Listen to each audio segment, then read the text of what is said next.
함께 나누겠습니다. 신약성경 사도행전 3장 1절부터 우리 10절까지의 말씀 보겠습니다. 사도행전 3장 1절부터 10절까지의 말씀인데요.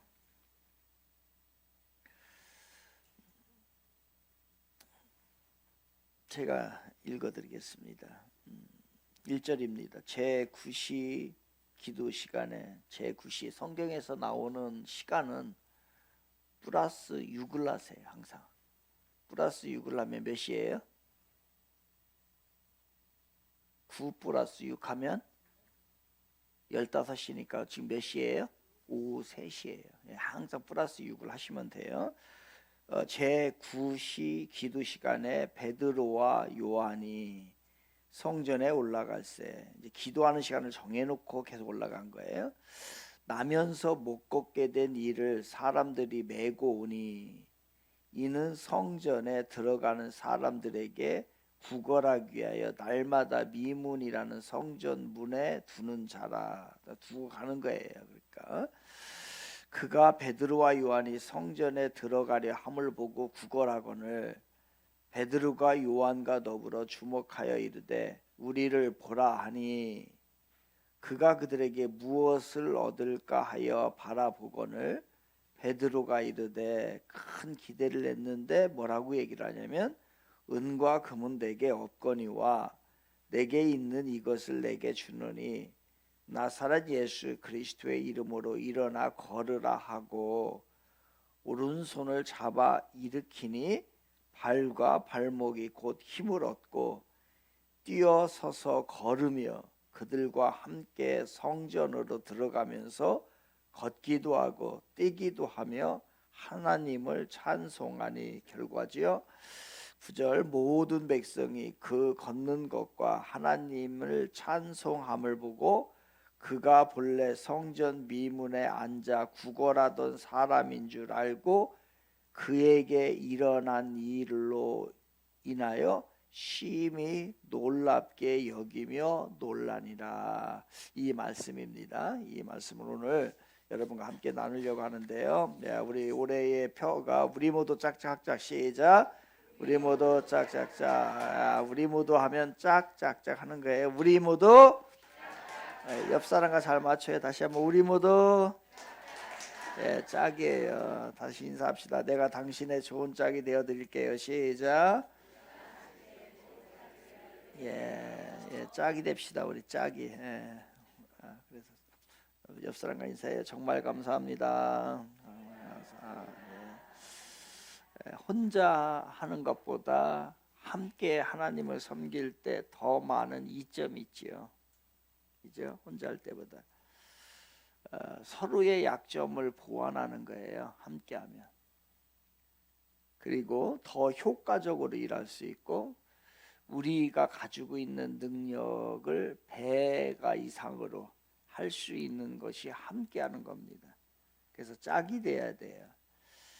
내가 가진 재능은 다 나를 위해서 써라 이렇게 하기 위하여 하나님이 우리에게 재능을 준 거 아니에요. 내가 가지고 있는 것을 이웃을 위해서 써라라고 하나님이 재능 준 거예요. 그런데 우리는 다 나를 위해서 쓰면은 나중에 하나님 앞에 가서 카운트할 때, 심판받을 때 점수가 안 나와요. 나에게 준 재능은 다른 사람들에게 유익이 되도록 써야 돼요. 반대로 나의 유익을 위해서 다른 사람에게 재능을 하나님이 주신 거예요. 이런 의미에서 어느 누구도 스스로요 혼자 자급자족하면서 살 수 없어요. 못 살아요. 안 되는 일입니다. 그렇게 살 수 있다고 하는 것 자체가 자만이에요. 우리 그렇게 살면 안 돼요. 그래서 하나님은 우리가 하나님의 목적을 성취하기 원하는데 그것은 바로 우리에게 서로 짝이 되어서 함께해서 연합해서 그 일을 이루도록 하십니다. 이러할 때 내가 더 성숙해지고 내가 더 성장할 수 있는 거예요. 그래서 우리에게 하나님께서는 짝을 항상 허락해 주셔요. 다시 한번 우리 모두 하면서 인사합시다. 사랑합니다. 축복합니다. 당신은 나의 짝입니다. 아멘. 오늘 설교 제목은요, 사도행전 3장 1절부터 11절을 중심으로 차원 높은 적선. 시작.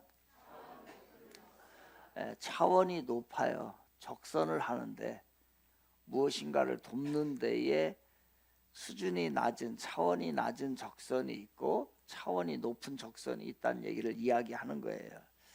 종종 우리가 살면서 이런 얘기를 자주 하죠. 그 사람은 그 시대의 아들이었다라는 얘기를 합니다. 그 사람은 그 시대의 아들이었다. 시대의 아들이라고 하는 것은, 시대의 사람이라고 하는 것은 우리가 의식을 하든 의식을 하지 않든 간에 그 시대의 정신과 그 시대의 가치관에 영향을 받는다는 거예요. 곰곰이 생각을 해보면 우리 삶의 모든 분야에서 이 시대의 정신과 가치관과 삶의 모형에 영향을 받고 살아갑니다. 여러분, 심지어는 먹는 것도 옛날하고 달라요. 그리고 먹는 것도 심지어는 가족에서도 부모하고 자녀가 먹는 스타일이 달라요. 우리 집은 전혀 다릅니다. 그리고 입는 것도 그렇고요. 그리고 일하는 것도 그 시대의 정신과 가치관에 영향을 받고 살아요. 그래서 우리는 그 사람은 그 시대의 아들이었다라고서 이야기를 하는 거예요. 오늘도 우리는 이 시대의 백성으로, 아들로, 딸로 살아가고 있는 거예요. 그 시대의 정신과 가치관과 정치와 경제와 문화에 영향을 받고 산다는 거예요. 저희 돌아가신 아버님은 좋아하는 노래가 하나 있었어요. 그 노래만 부르는 것 같아요. 그 노래는 바로 뭐냐면요, 눈물 젖은 두만강이에요.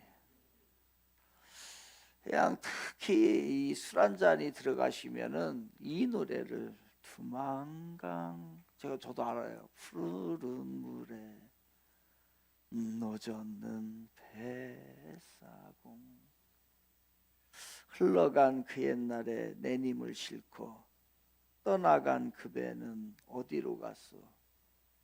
그리운 내 님이여, 그리운 내 님이여, 언제나 오려나 라고 하는 노래예요. 저희 아버님뿐만 아니라 그 시대의 사람들은 그 노래를 부르면서 살았어요. 왜냐하면 그 노래는, 그게 노래가 나오게 된 것이 그 일제의 등살에 못 견딥니다. 그래서 눈물을 늘 흘리면서 눈물의 강을 넘어야 했던 그 망국의 시대에 우리의 조상들의 삶과 애환이 담겨 있는 노래. 그래서 그 시대 사람들은 그 노래와 함께 삶을 살아갔고, 그 시대의 정신이었고 그 시대의 가치관이 바로 그 노래 속에 나오는 겁니다. 그 시대 사람들은 그 노래를 부르면서 모두 다 그 시대를 살아갔어요. 그 시대를 이겨나갔어요. 그 시대를 하루하루 살아갔습니다. 그러므로 그 사람들은 그 시대의 아들이에요. 그 시대의 사람들이란 말이에요. 오늘 우리는 오늘 시대의 사람들이에요. 왜 시대의 아들을 화두로 꺼냈냐, 제가. 왜냐하면 사도행전 3장을 이해하려면, 오늘 본문을 이해하려고 하면은 그 시대를 이해를 해야 돼요. 그 시대를 굳이 이야기한다면, 오늘 본문 사도행전 3장의 시대를 이야기한다면은 저희 아버님의 세대가 눈물 젖은 두만강의 시대였다고 한다면 이 사도행전 3장에 나오는 시대는 뭐냐면요, 오순절의 시대였어요. 그러니까 오순절의 영향을 받은 사람들이 살아가던 시대. 그래서 오순절의 아들들, 오순절의 시대를 살아가는 오순절의 사람들, 그 이야기예요. 그래서 오순절의 시대, 오순절의 아들, 이 이야기입니다. 그래서 이 3장을 이해하기 위해서는 2장이 이제 나오겠죠. 그 전에. 그래서 이 오순절이라고 하는 것을 경험을 하게 돼요. 오순절은 뭐냐면요, 여러분 이제 우리가 이제 상식적으로 이 정도는 알아둬야 되겠죠. 오순이라고 하는 건 뭐냐면 5오자에다가 10순이에요. 한 순, 두 순 하면은 두 순이면 뭐예요? 10이니까 20이에요. 10순은 10을 얘기한단 말이에요. 그래서 1순이다, 2순이다라고 하면은 3순이라고 하면은 묵직으로 한다고 하면은 30개. 그러니까 단위를 이렇게 10단위를 묶을 때는 이제 순이라고 그래요. 그럼 5순은 뭐예요? 50이에요. 뭐의 50이에요? 오순절은 뭐가 50이란 얘기예요? 뭐가 50이냐면은 예수님이 부활하시고 난 후의 기간, 그때까지 기간이 며칠이 지났냐면요, 50일이 지났다고 해서 오순절이라고 얘기를 하는 거예요. 요게 이제 구약에서는 요거와 비슷한 게 있죠. 77절이에요. 77은 뭘까요? 77은 제 아내의 별명인데요. 77은 49예요. 그래서 49가 지난 그 다음에 지내는 게 77절이에요. 그러니까 구약에서는 77절이라고도 많이 얘기하고 같은 말이에요. 같은 말. 오순절은 바로 예수님이 부활로부터 50일째 되는 날에 어떠한 큰 사건이 일어났어요. 그게 바로 뭐냐면 그동안에 경험해보지 못한 하늘에서 하나님께서, 하나님의 영이 그 마가의 다락방에 앉아있던 그 제자들, 사도들에게 한 번도 경험해보지 못한 성령이라는 것이 막 불같이 뜨거운 성령이 확 임한 거예요. 그래서 이 특별한 사건이 있었기 때문에 이때를 오순절 사건이라고 하는 거예요. 그리고 그 사건으로 인해서 어떻게 하냐면요, 제자들이 얘기합니다. 제자들이 얘기하면 여기에 듣는 사람들 한 15개국에서 약 15개국에서 각각 온 거거든요. 그럼 자기네 나라의 언어를 가지고 있어요. 그런데 사도 베드로를 비롯해서 사도들이 여기서 말을 하잖아요. 그러면 자기네 나라의 말로 들려버려요. 이 기현상이 일어나기 때문에 이때를 뭐라고 하냐면 이게 오순절 성령 강림 사건이라고 하는 거예요. 정확하게 말하면. 그래서 우리는 줄여서 오순절 사건이라고 하죠. 다시 오순절 사건. 그러면서 이제 그러면은 그 시대에 이 사건이 일어났기 때문에 그 시대를 굳이 이야기한다면 뭐라고 얘기할 수 있냐면요, 오순절 시대의 오순절의 아들들이라고 얘기를 하는 거예요. 그러니까 그 사람들은 오순절의 아들들이에요. 그 사람은 그 시대의 아들들이라고 했잖아요. 그러면 그 오순절의 아들들인데 그 성령이 임하고 나서 정말 한 번도 체험해보지 못한 하나님의 불이라고 하는 것을 받고 난 후에 이 사람들이 이제 예수님의 증인이 됩니다. 그 다음부터는 진짜 이게 진짜 일이구나. 진짜 이게 하늘에서 불이 떨어지는구나. 그리고 그들이 다 예수님을 만나게 됩니다. 그러면서 3장에서 그 일이 있은 후에 이제 2장에서 오순절을 경험하고 3장으로 넘어가서 제일 먼저 사건이 하나 등장을 해요. 그 사건이 무슨 사건이냐면 바로 나면서부터 안진뱅이 된 사람을 일으키는 사건이에요. 그렇다면 이 얘기는 무슨 얘기예요? 2장과 3장은 이제 연결시켜야지요. 그러면은 2장에서는 오순절의 시대의 오순절의 아들들이 이제 경험한 사건이에요. 그런데 그리고 나서 이 사람들이 첫 번째로 한 일이 뭐냐면은 바로 나면서부터 안진뱅이 되었던 그 사람을 일으키는 사건이 일어나요. 이게 연결이 되는 거예요. 그렇다고 한다면 이 얘기는 하나님께서 이 얘기를 하시려고 하는 건 뭐냐면 그냥 일어났다 이 정도의 이야기를 하려고 하는 건 아닙니다. 그 예수 믿으면 축복을 받는다, 예수 믿으면 병 고침을 받는다, 이 정도의 얘기를 하려고 하는 것이 아니고 오순절의 아들들이 오순절을 경험한, 즉 말하면 뭐냐면 우리같이 예수를 안 믿던 사람들이 예수를 믿고 성령을 체험한 사람들이 어떻게 살아가야 하는지를 얘기를 하는 거예요. 똑같이 성령을 체험한 사람과 성령을 받은 사람과 하나님을 만난 사람과 예수를 구세주로 영접한 사람과 그렇지 않은 사람들은, 그 오순절 아들들은 삶이 다르다는 얘기예요. 이 얘기를 하는 거예요. 그래서 어떤 방향으로 삶을 살아야 될지, 어떻게 살아야 할지를 의도적으로 말하고 싶어서, 우리에게 알려주고 싶어서 바로 이 사건이 등장을 하게 됩니다.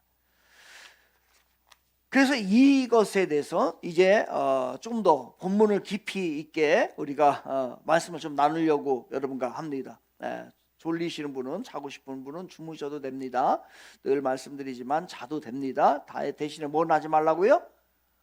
코는 골지 말라. 옆 사람에게 방해되니까 눈 뜨고 주무시고요. 적당할 때 아멘 하면서 잘 주무시기 바랍니다.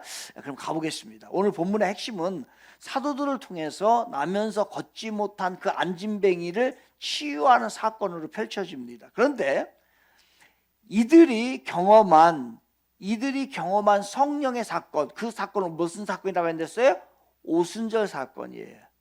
그 오순절 사건은 마가라고 하는 사람의 다락방에 모여 있다가 거기에서 불같은 성령을 받게 됩니다. 그럼 어떻게 해야 돼요? 그 이야기에서 이 이야기가 끝나지 않아요. 그리고 나서 그 다음 사건이 일어나게 되는데, 바로 그 성령을 받은 사람들은, 오순절의 아들들은 이제 신앙의 공동체, 마가의 다락방, 교회, 다른 말로 말하면 교회예요. 그 교회의 울타리를 뛰어넘어서 이제 세상으로 향하여서 나면서 어렵게 사는 그 사람에게로 나아가게 되는 삶을 살아야 한다는 거예요. 그래서 방향을 이야기한다고 한다면, 굳이 방향을 얘기한다면 안에서 밖으로 향하는 방향이 우리들에게는 있어야 돼요. 사실 엄밀히 말하면 이 사도들을 통해서 성전에 그 미문에 앉아있던 태어나면서 된 안진뱅이 그 사건을 이야기하려고 하는 건 아니에요. 하나님께서 이 사건을 하려고 하는 것은 뭐냐면, 이미 50일 전에 예수님께서는 부활을 하셨어요. 부활을 하셨음에도 불구하고 여전히 예수님은 그 사도들을 통하여서 예수님이 하고자 하시는 그 사역을 하고 싶으셨고, 그리고 오늘날은 또 우리 믿는 사람들을 통하여서 그 일이 이루어져야 함을 이야기하는 거예요. 이것이 바로 예수님께서 우리들에게 바라는 사건입니다. 그 안진뱅이 그 사람, 거린이죠. 노숙자라고 해드릴 거예요. 근데 그가 4장 22절에 가보면 그 사람의 나이를 이야기해요. 한 40세 정도 됐어요. 그럼 여러분, 그 사람은 40세 올해 40세인데 나면서부터 한 번도 걸은 적이 없어요. 걸을 수가 없었어요.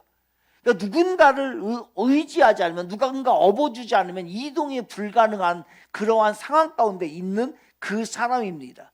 그러니 여러분, 40세가 되도록 자기 스스로 움직이지도 못하고 무엇 하나 구실을 하지 못하고 여전히 40이 됐음에도 불구하고 가족 누군가의 도움을 받아야 되는 그러한 사람이라고 하면은 자신도 참 비참했을 것이고 주위에서 보는 사람들도 다 포기를 했을 것이에요.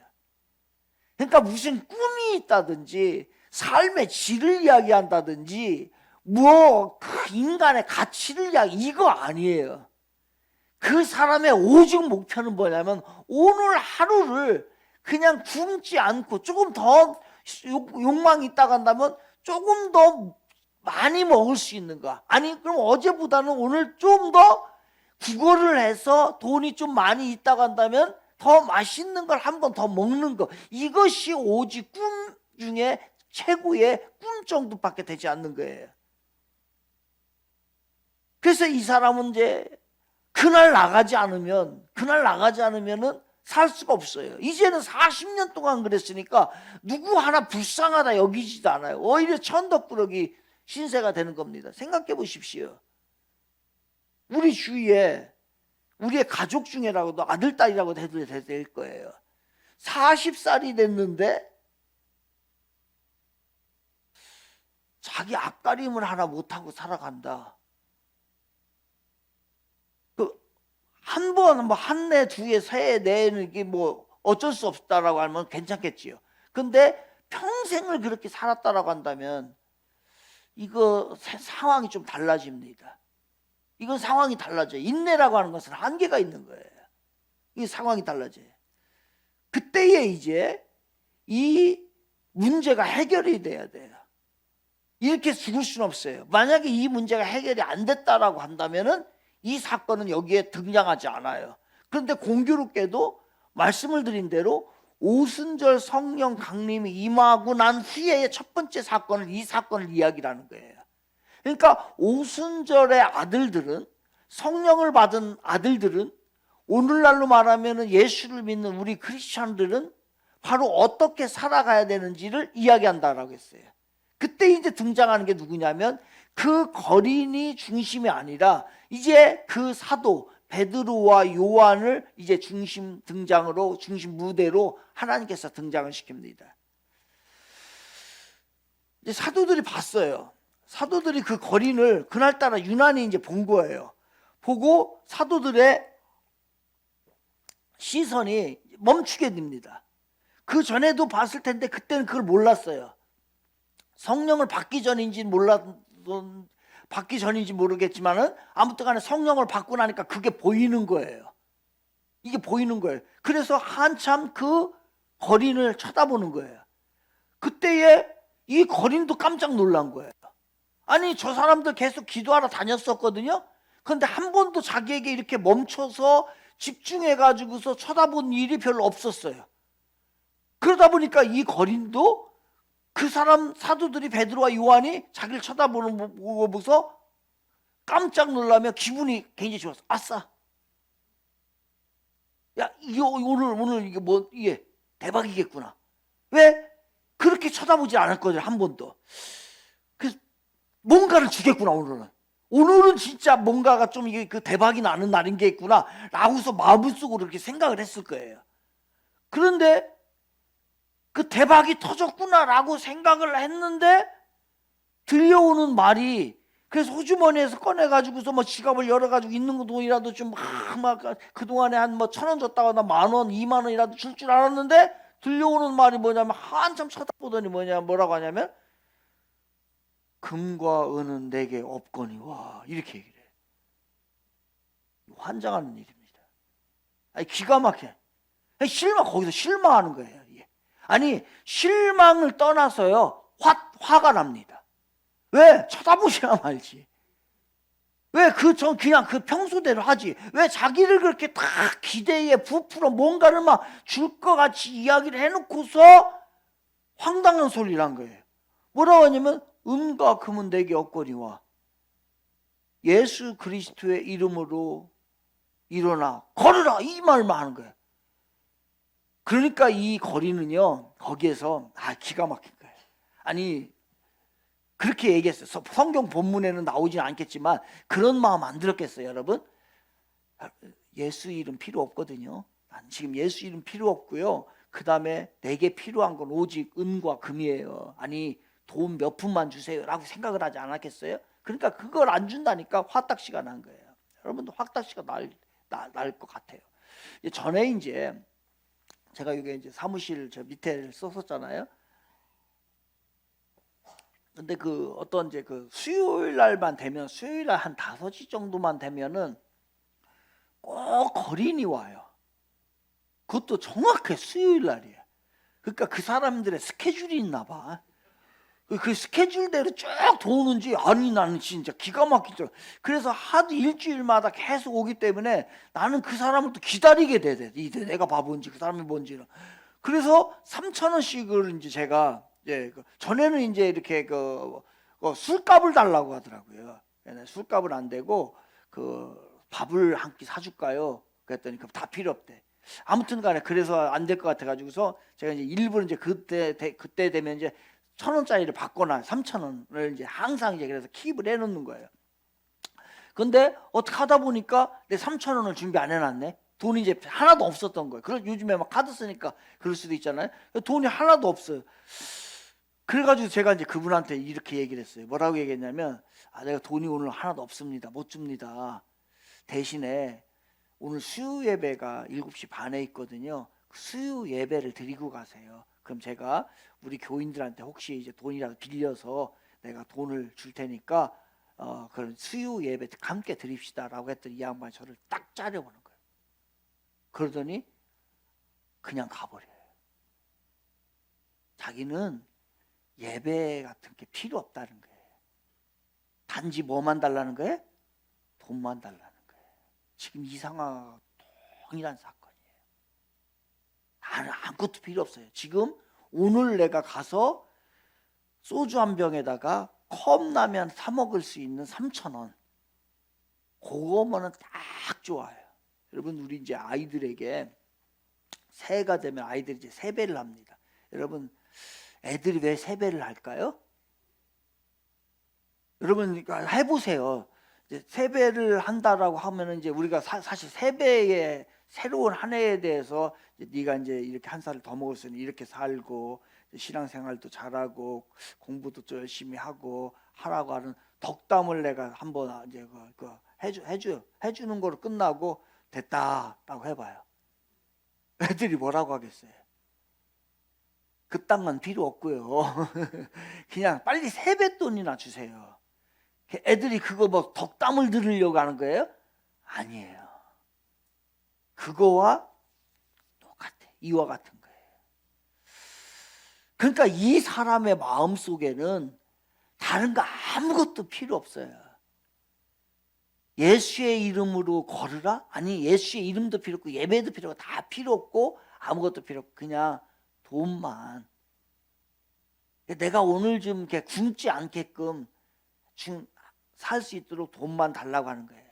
그때 이제 7절에 보면 이제 베드로가 오른손을 내밀어요. 그리고 그 사람을 잡아요. 잡고서 일으킵니다. 그때 아마 온 몸에서는 우두두둑 소리가 났을 거예요. 그러면서 그 사람의 발과 발목에 힘이 들어가기 시작합니다. 하나님이 역사한 거예요. 그리고서 성전에 너무 자기도 보니까 자기가 놀란 거예요. 그래서 성전에 들어가서 막 걷고 뛰고 그 다음에 하나님 막 인제서야 생각이 나는 거예요. 인제서야 예수의 이름이 뭔지 생각이 나서 찬양을 하는 그 자리로 나아가게 됩니다. 아마 그때까지 이 거리는 자신에게 필요한 게 뭐라고 생각을 했을까요? 나는 다 필요 없어. 아무것도 필요 없고요. 그냥 은과 금, 돈 몇 푼만 있으면 필요하다라고서 그 전까지 생각했어요. 그런데 그게 잘못된 생각이었어요. 그에게 진정으로 필요했던 것은 은과 금이 아니라 예수의 이름으로 그 예수 이름 안에 있는 그 능력이 생명의 복음이 그에게 필요했던 거예요. 사랑하는 여러분, 이 얘기를 들으면서 우리 얘기하는 것 같지 않아요? 여러분 지금 예수의 이름이 진짜 예수 안에 있는 그 풍성한 예수의 이름과 믿음과 그 영원한 생명이 필요해요? 그거 아닌 것 같아. 그냥 예수의 이름 필요 없고요. 예수님 찬양하는 것도 필요 없고요. 그냥 내가 지금 조금 더 잘 살게 해주고요. 지금에 있는 문제만 해결해 주고요. 그냥 병만 고쳐주세요. 좀 잘 먹고 잘 살게만 해주세요. 문제 없게 해주세요. 우리 아이들 문제가 없게만 해주세요. 이거 아니에요?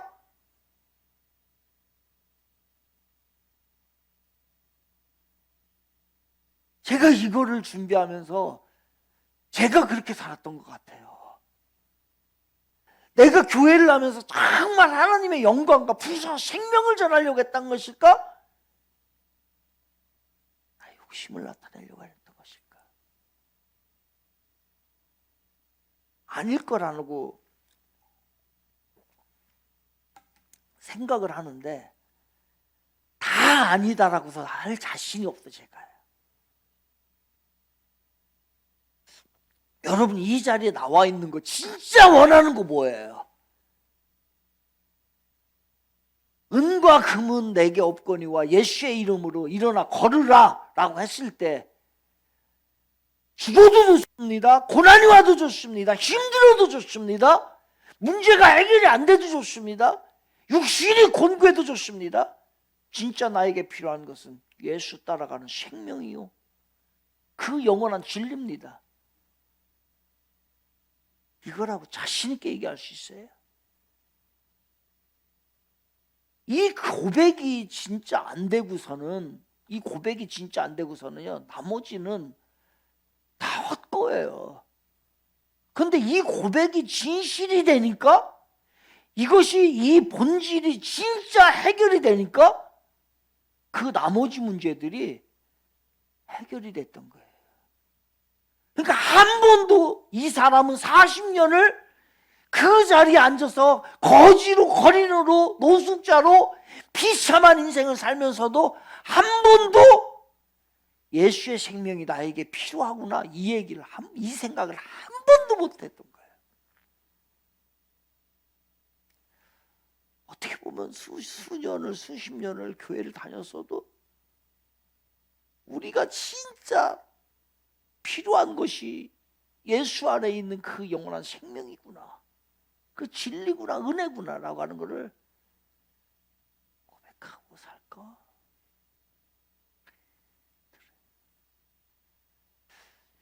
이게 차원 높은 적선이에요. 이게 차원 높은 적선이라고요. 그냥 돈 몇 푼 줘가지고 해결하는 게 아니라 진짜 예수의 이름을 전하는 것. 그 안에 예수의 생명이 얻게 하는 것. 이것이 오순절 아들의 삶이었고 오늘 우리들의 삶이 되기를 바랍니다. 밖으로 향하는. 자, 이제 한 걸음 더 나갈까요? 첫 번째 이 얘기에 대한 이제 의문이 막 생기고 또 그래요. 우리가 예수의 이름 안에서 생명의 복음을 그러면 그저 전하면 될까? 가지고 이제 오늘부터 어떻게 하면 돼요? 가가지고서 여러분 어떻게 하면 되냐면 확성기 하나 사가지고서 들고서 메가폰 하나 사가지고서 예수 천당 불신지옥 이거 하면 되지, 그죠? 왜? 생명의 복음을 전해야 되니까. 예수 믿으세요. 여기 이제 오늘 딱 아울렛 딱 좋아 여기. 그 골목에 사가지고 딱 좋단 말이에요. 그거 하나 사가지고서 그거 하는 게 이제 우리가 차원 높은 적선이에요. 근데 오늘 본문의 이야기가 이게 다가 아니잖아요. 그래서 참 깊은 본문이에요. 선포가 여러분 예수 믿으세요. 예수 천당 불신지옥 이 선포가 공허가 될 때가 얼마나 많아요. 지금 세상 사람들이 메가폰을 들고 예수 천당 불신지옥 예수 믿으세요 한 그 선포가 그 외침이 여러분들에게 진실로 불신자들에게 진실로 다가올까요? 그 모든 것들이 다 공허가 될 수 있단 말이에요. 왜요? 요란한 구호 외치고 수많은 홍보 전단지 뿌려도 그게 다 다 모두 물거품이 되는 경우가 있어요. 그래서 밖으로 예수의 생명을 전해야 돼요. 그런데 이 예수의 생명을 전하는, 밖으로 예수의 생명을 전하기 위해서는 선제 조건이 필요해요. 그게 안 됐기 때문에 그게 공허한 거예요. 그게 뭘까요? 그게 이제 우리는 밖으로 향했던 복음을 안으로 다시 끌어들여야 돼요. 그걸 4절에서 봅시다. 우리 4절 앞에 화면으로 보면 4절 같이 시작.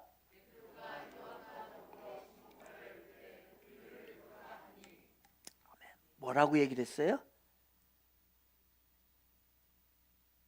뭐라고 얘기냐면 우리를 좀 봐라.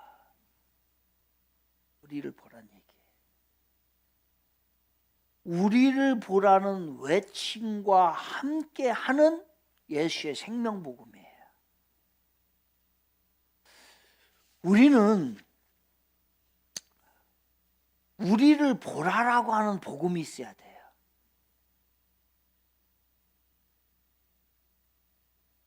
그저 머리로, 지식으로, 학습으로 알게 된 예수님의 복음을 전하는 게 아니라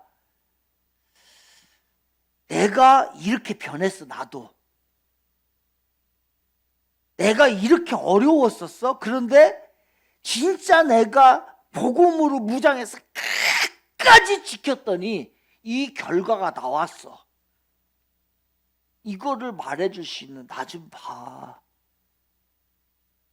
라고 할 수 있는 복음이 선제될 때에 예수 믿으세요 라고 하는 게 되는 거예요. 그런데 우리는 머리와 지식으로, 여러분 설교 얼마나 많이 들었어요. 그 의사분 중에서 전도왕이 있어요. 이병욱 박사님이신데 암 치료 권위자입니다. 이분의 간증에 나온 게 보면 이렇게 질문을 해요. 간증에서 오늘날 신자들이 천국에서 주님을 만나면 어떻게 인사할까요? 여러분 천국에 가서 주님을 만나면 어떻게 인사할 것 같아요? 이렇게 인사한답니다. 그분에 의하면 주님 말씀 많이 들었습니다.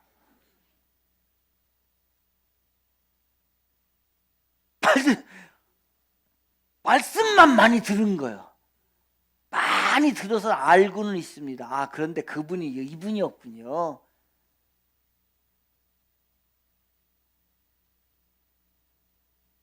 너무 많이 들어서 아는데 내가 체험해보지는 못한 거예요. 그러니까 인사가 그거밖에 안 돼. 아, 말씀 많이 들었습니다. 우리 목사님이 많이 얘기했습니다.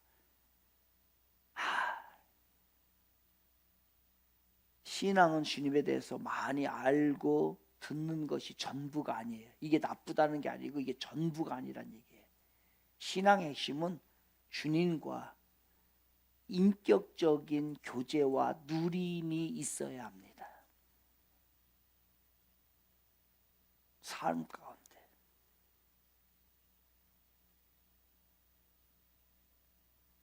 바로 그들이 자신 있게 얘기한 거예요. 왜요? 베드로와 요한, 이 사람들, 그들이 사람 낚는 어부가 되기 전에 뭐 했어요? 진짜 고기 잡는 어부였잖아요. 별 볼 일 없는 사람들이었잖아요. 그런데 그들이 예수를 만나고 나서 나도 이렇게 변했습니다. 오늘날 나 같은 것이 말을 하는데 성령을 받으니까 15개 나라의 사람들이 다 알아듣는 그 불가항력적인 그 놀라운 하늘에서만이 할 수 있는 하나님의 능력을 받아야만 할 수 있는 것을 내가 지금 하고 있습니다. 그리고 내가 예수의 이름, 나 의사도 아니고요, 배운 게 하나 없는 사람인데 예수의 이름으로 당신 지금 일으켰잖아요. 이게 바로 변화된 나의 삶의 변화된 모습을 내 자신이 겪어야만이, 먼저 나에게 안으로의 복음이 있어야만이 밖으로의 복음이 되는 거예요. 왜 안 될까? 백날에도 안 됩니다. 왜? 내가 예수를 못 보여주니까. 그래서 우리를 봐라. 보라는 거예요. 봐. 좀 우리 급진적으로 여러분에게 물어볼게요. 솔직하게, 정직하게. 나를 보면, 여러분을 보면 예수 믿는 사람 같아요? 그래야 우리가 우리 나 좀 봐. 여러분의 자녀들에게 신앙생활 이렇게 하는 거야. 정확하게 얘기할 수 있어요? 자녀들이 보면서 부모의 신앙을 뭐를 배울까요?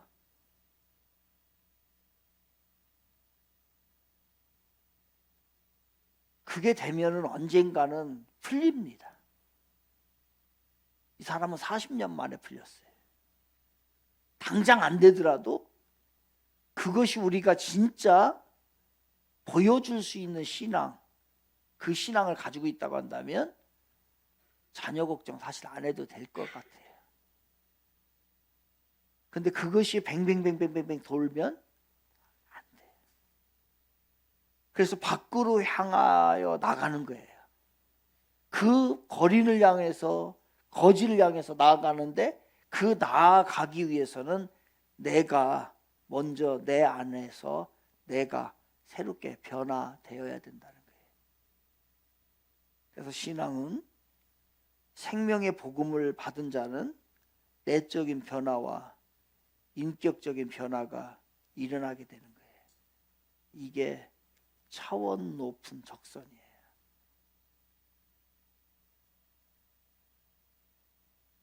돈 몇 푼 주고 이렇게, 이거 아니에요. 우리는 오순절의 아들들은 차원이, 그러니까 너무 실망하진 마세요. 지금부터 하면 되니까. 그동안에 못했던 거 오늘부터라도 좀 도전해서 조금씩 나아지면 되니까요. 그렇게 되기를 바랍니다. 그게 이제 그래서 설교를 매일 들어야 되고 매주 예배를 드려야 되는 게, 매주 도전을 받는 거예요. 여러분에게 죄책감을 주려고 하는 거 아니에요. 예. 그렇게 한다고 한다면 제가 여기서 설교를 어떻게 하겠습니까? 저보다 훌륭한 분들이 너무나 많은데 제 설교를 어떻게 듣겠어요? 근데 마지막 하나만 더 봅시다. 거기서 끝나면 안 돼요. 안에 있던 것을 밖으로 내보내야죠. 그리고 그것을 선제하기 위해서는 어떻게 해야 된다고요? 내가 준비가 돼야 돼요. 이래도 안 돼요. 그래서 지금 여러분이 낙심하는 거고 저도 낙심하는 거예요. 그런데 기가 막힌, 그것을 할 수 있는 기가 막힌 방법이 하나가 남아 있어요. 알고 싶어요? 계속 할까요? 다음 주에 할까요? 다음 주는 또 다른 주제 해야 되는데. 가야죠. 1절 볼게요. 1절 다 같이 시작. 제9시 기도 시간에 베드로와 요한이 성전에 올라갈새. 아멘. 이게 사역과 삶의 변화의 인품의 원동력이 여기서 나옵니다. 뭐에서요? 기도. 이게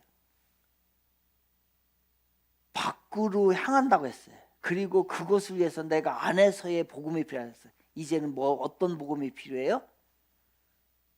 위를 바라보는, 위로 향하는 복음이 필요해요.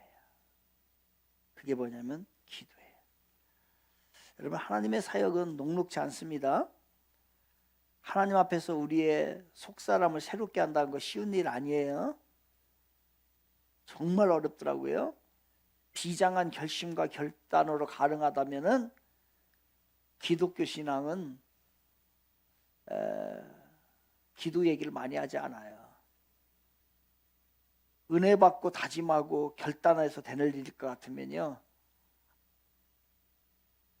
얘기가 많이 달라져요. 우리들의 인간적인 결단 내지 이러니 결단의 신학이라고 그래요. 결단의 신학. Decision theology라고 그래요. Decision theology. 결단의 신학이. 결단해서 가는 신학이. 이거 아닙니다. 이것만은 안 돼요. 결심하면 결심한 만큼 무너지는 게 저더라고요. 결심하면 결심한 만큼 더 절망을 갖다 주는 게 나의 결심이더라고요. 더 크게 결심하면 더 크게 무너져요. 결심하지 마세요. 뭐 하세요? 대신에 위로 향하는 복음 기도하세요. 그래서 기도 얘기가 나오는 거예요. 지금 성전에 올라가는 사람들이 사도행전 2장을 지나온 사람들이에요. 불의 혀 같은 갈라지는 하나님의 초자연적인 성령의 부흥의 역사를 경험한 사람들이에요. 그래서 이들은 하나님 앞에 기도해요. 그 기도의 자리로 나아가게 되고요. 10장 9절에서 이제 한참 뛰어넘어서에서도 이 이야기가 나와요. 같이 시작. 이튿날 그들이 길을 가다가 그 성에 가까이 갔을 그때에 베드로가 기도하려고 지붕에 올라가니 그 제 6시더라. 6시 몇 시예요? 12시. 아까 3시 12시. 기도한 거예요. 그때 이제 하늘의 보좌기 환상을 보게 되고요. 고넬료의 가정을 인도하게 되는 통로가 되게 되고요. 기도의 중요성을 강조함으로 이제 의루의 복음을 이야기합니다. 여러분, 특별히 우리가 자녀들 속색이죠. 자녀들이 자녀들이 속색인데 자녀들이 무슨 생각을 하는 줄 알 수 있어야죠. 여러분의 생각, 여러분이 생각하고 있는 부모가 짐작하고 있는 생각과요 전혀 다른 생각을 하고 살아갈 수도 있어요. 제가 이게 몇 주 전에 한 기도 이제 우리 학생이 헌금의 액수는 없어요. 액수는 영원이라고 써놓고서 이름을 쓰고서 기도 제목을 이렇게 올린 거예요. 올렸는데 그래서 내가 일부러 가지고 있는 거예요. 여기에 기도 제목을 2가지 썼어요. 뭐라고 썼냐면은 첫째 기도 제목 뭐냐면 연애하는데 중학생인가 고등학생이에요. 연애하는데 그냥 제가 사랑이 식어지게 해주세요가 기도 제목이에요. 그거 써놨어요. 여기다가 연애를 하는데 그냥 사랑이 그냥 식어지게다. 근데 2번째가 이건 장난이 아니에요. 생일 때 정말 죽을까 생각 중인데 겁나지 않게 해주세요. 그리고 나서 밑에다 뭐냐면 위에 2개를 꼭 이루게 해주세요. 이게 기도 제목이에요. 여러분. 근데 제가 알아요. 얘가 겁이 많은 애예요. 그래서 아직도 안 죽었어. 그런데 진짜 이거를 부모가 상상이나 할까요? 여러분, 부모가 이거 상상이나 할 것 같아요? 상상 못합니다. 지금 우리가 우리 자녀를 생각하는 거 전혀 다른 삶을 생각을 하고 있을지 몰라요. 우리 컨트롤 못합니다. 그래서 기도밖에 없어요. 올해는 사실은 그냥 지나가려고 했어요. 저녁 자녀들을 위해서 옛날에 좀 우리가 자녀를 위한 특별 새벽 예배도 하고 막 그랬다가 좀 안 했었잖아요. 힘들어도 2월 마지막 주에 새 학기가 되기 전에 새로운 출발을 하기 전에 한 4일만이라도 하여야 되겠다. 그래서 2월 마지막 주에는 자녀를 위한 기도회 예배를 이제 저희들이 4일간만 하려고 그래요. 월요일부터 4일 목요일까지. 주제도 다 나왔어요. 주제 다 보냈어요. 지금 사무실에다가. 바꾸면 바뀝니다. 바꾸면 바뀌어요. 뭔가를 바꾸면 여러분의 인생이 바뀐다는 얘기예요. 뭐를 바꿔야 될까? 그 얘기 이제 그때 가서 하려고 그래요. 여러분, 우리 자녀를 위해서 기도해야 합니다. 바로 우리에게 오늘 절실히 필요한 건 위로 향하는 복음이에요. 정리하겠습니다. 우리 모두는 오순절의 아들들이에요. 성령이 아니고서는 예수를 주라고 고백할 수 없기에 오순절을 통하여서, 오늘날을 통하여서, 성령을 통하여서 성령을 경험한 하나님의 사람들이란 뜻입니다. 그 사람들은 나아가야 될 길이 있어요. 그거는 증인의 길입니다. 어떤 증인일까요? 예수의 생명의 복음을 밖으로 전하는 거예요. 이게 수준 높은 적선입니다. 이거를 위하여 어떻게 해야 된다고요? 내가 먼저 안으로 나 자신이 복음으로 철저히 성령으로 무장돼야 됩니다. 그렇지 않으면 여러분의 울리는 꽹과리가 되는 거예요. 무장하십시오. 성령으로 무장하세요. 그러한 결심과 각오가 헛되이 돌아갈 수 있어요. 그래서 우리에게는 새로운 하나의 자세가 필요해요. 결심으로 끝나고 결단으로 끝나는 게 아니라 우리의 자리가 필요하단 말이에요. 그 자세가 필요하단 말이에요. 그 자세의 자리는 기도의 자리입니다. 그래서 무릎을 꿇고 무릎을 꿇는 자세로 기도의 자리에 있으면 하나님이 역사할 줄로 믿습니다. 오늘 우리들 오순절의 사람들, 오순절의 아들들은 밖으로 향하고 안을 향하고 그리고 위를 향하는 사람들이라는 거예요. 이렇게 할 때 이게 진짜 차원 높은 적선이 되는 거예요. 우리 그리스도인들은 차원 높은 적선을 하는 사람들입니다.